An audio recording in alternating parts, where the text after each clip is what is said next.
মিষ্টিকে থানায় এনে আটক করে রাখা হয়েছে।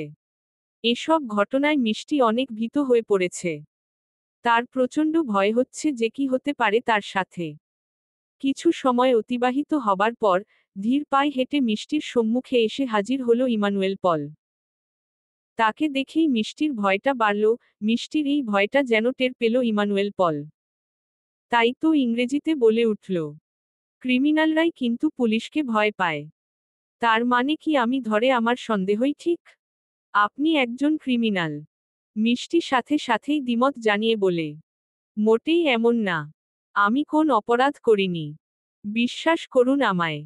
ইমানুয়েল পলের চোয়াল শক্ত হল। মিষ্টির সামনেই একটি চেয়ারে বসে পড়ল সে। অতঃপর টেবিলে একটা জোরে ঘুষি দিয়ে বলল, সব অপরাধী এই কথাটাই বলে।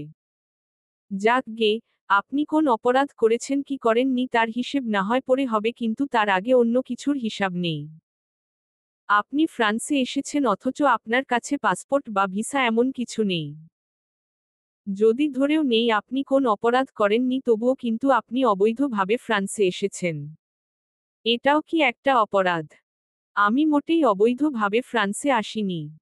আমার কাছে পাসপোর্ট, ভিসা সবই ছিল, কিন্তু কি? সেগুলো হারিয়ে ফেলেছেন?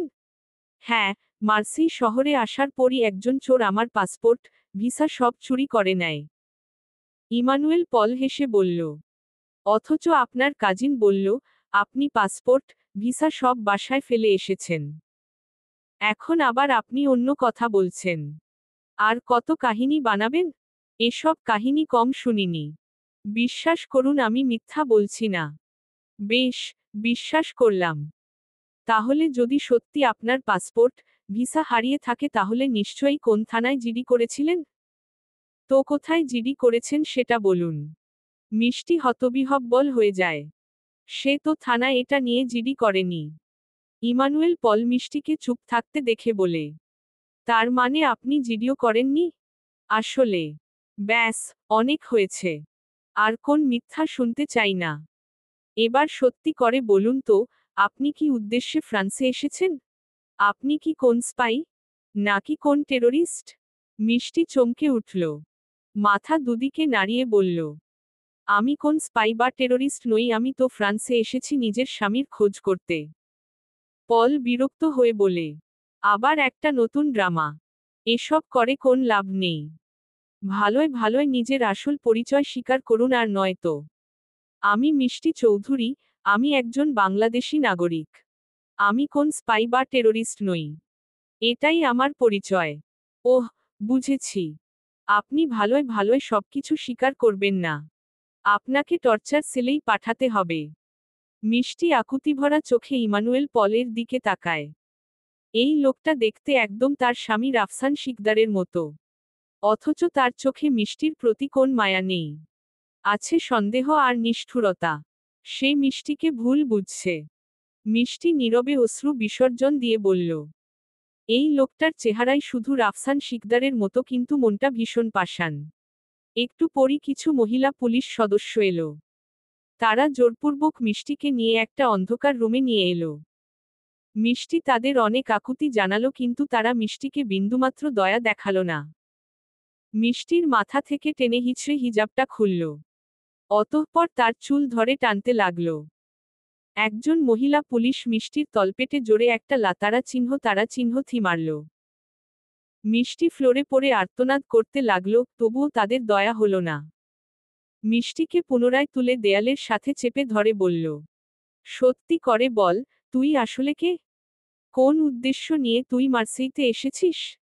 তুই কি আইএসের সদস্য নাকি রাশিয়ান স্পাই? সত্যি করে বল।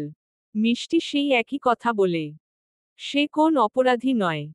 কিন্তু এতে ফ্রেঞ্চ পুলিশগুলো আরও ক্ষেপে যায়। তারা এবার মিষ্টিকে ফ্লোরে ফেলে বলে, এভাবে হবে না, একে ইলেকট্রিক শক দিতে হবে। তাহারা হয়তো নিজের সব অপরাধ স্বীকার করবে। মিষ্টি একথা শুনে ভীষণ আকুতি করতে থাকে যেন তার সাথে এমন না করা হয়, কিন্তু মহিলা পুলিশগুলো একটুও দয়া দেখায় না। মিষ্টির হাত পা বেঁধে একটি চেয়ারে বসানো হয়। অতঃপর তার মাথায় একটি ইলেকট্রিক বেল্ট পরানো হয়। কিছুক্ষণ পর থেকে এই ঘর থেকে মিষ্টির করুণ আর্তনাদ ভেসে আসে। মিষ্টির আর্তনাদে পুরো আকাশ বাতাস যেন ভারী হয়ে ওঠে। আমিনা বাড়িতে ফিরে তার মা ও ভাইকে সব জানাতেই ফাতিমা বিবি অস্থির হয়ে পড়েন। ইয়াসিন তো আমিনার কথা শুনেই কোথায় যে বেরিয়ে গেল, তার এখনো ফেরার কোন কথা নেই।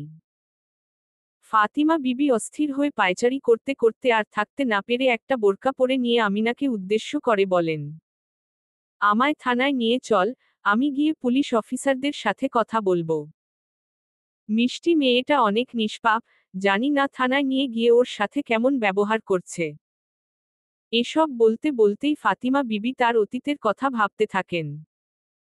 তিনি যখন প্রথম দিকে মার্সেইতে এসেছিলেন তখন একবার এভাবে ভুলবশত নিজের পাসপোর্ট, ভিসা ভুলে বাসায় ফেলে যায় আর ওইদিনই পুলিশ তাকে গ্রেফতার করে মারাত্মক অত্যাচার করে। এই কথা মনে করে ফাতিমা বলে ওঠে, মিষ্টিকে যেন ওই পরিস্থিতিতে না পড়তে হয়। এলিসকে সাথে নিয়ে ড্রাইভ করে চলেছে ইয়াসিন। এদিকে অ্যালিস এরকম স্বল্প পরিচিত একটা মেয়ের জন্য ইয়াসিনকে এত চিন্তা করতে দেখে অবাক হয়। যেই ইয়াসিনকে সে এত ভালোবাসলেও তার দিকে কখনো ফিরে তাকায়নি, সেই ইয়াসিন কিনা আজ তার কাছে ছুটে এসেছে অন্য একটা মেয়েকে সাহায্য করতে। এই ব্যাপারটা এলিসের মনে কিছুটা ঈর্ষার সৃষ্টি করলেও সে ইয়াসিনকে সাহায্য করতে বদ্ধপরিকর। কেননা ইয়াসিনকে সে এতটাই ভালোবাসে যে তার এক কথায় নিজের জীবনও দিয়ে দিতে পারে। আর এটা তো তার কাছে কিছুই না। অ্যালিস এই ভাবনা থেকেই আজ ছুটে এসেছে মিষ্টিকে সাহায্য করতে। ইয়াসিন এতটাই দুশ্চিন্তাগ্রস্ত ছিল যে ড্রাইভ করতে গিয়ে একটা অ্যাক্সিডেন্টও করতে ধরছিল। অ্যালিস এটা দেখে ইয়াসিনকে বলে, সাবধানে গাড়ি চালাও। আমার অ্যাডভোকেট ভল্টের সাথে কথা হয়েছে, উনি আমায় আশ্বাস দিয়েছেন মিষ্টি নামক মেয়েটাকে উদ্ধার করার চেষ্টা করবেন। ইয়াসিন বলে, যতক্ষণ না পর্যন্ত আমি মিসেস মিষ্টিকে জেল বের করতে পারছি ততক্ষণ আমি শান্তি পাব না। ইয়াসিনের মুখে মিসেস মিষ্টি শুনে অ্যালিস খুশি হয়ে বলে, উনি বিবাহিত? হুম, নিজের স্বামীকে খুঁজতেই তো উনি ফ্রান্সে এসেছেন। আর তারপর নিজের পাসপোর্ট, ভিসা সব হারিয়ে ফেললেন। অ্যালিস নিশ্চিত হয়, তার মানে ইয়াসিনের সাথে মিষ্টির সেরকম কোন সম্পর্ক নেই। অ্যালিস ইয়াসিনের কাঁধে হাত দিয়ে বলে, আমি কথা দিচ্ছি, তোমার চিন্তা দূর করার জন্য যা করতে হবে আমি তাই করব। মিষ্টি বিধ্বস্ত হয়ে জেলের এক কোণায় পড়ে আছে। তার উপর আজ যে অত্যাচার ও বর্বরতা চালানো হয়েছে তাতে সে ক্লান্ত। অথচ এত কিছু করার পরও সে বলে চলেছে সত্যটাই। মিষ্টিকে এভাবে দেখে ইমানুয়েল পল, সে একটু দূরেই দাঁড়িয়েছিল। একজন পুলিশ এসে তাকে বলে, আমার মনে হয় মেয়েটা সত্যিই নিরপরাধ, না হলে এত অত্যাচার সহ্য করে সব স্বীকার করত। পল বলে, মোটেই না, এদের বিশ্বাস নেই।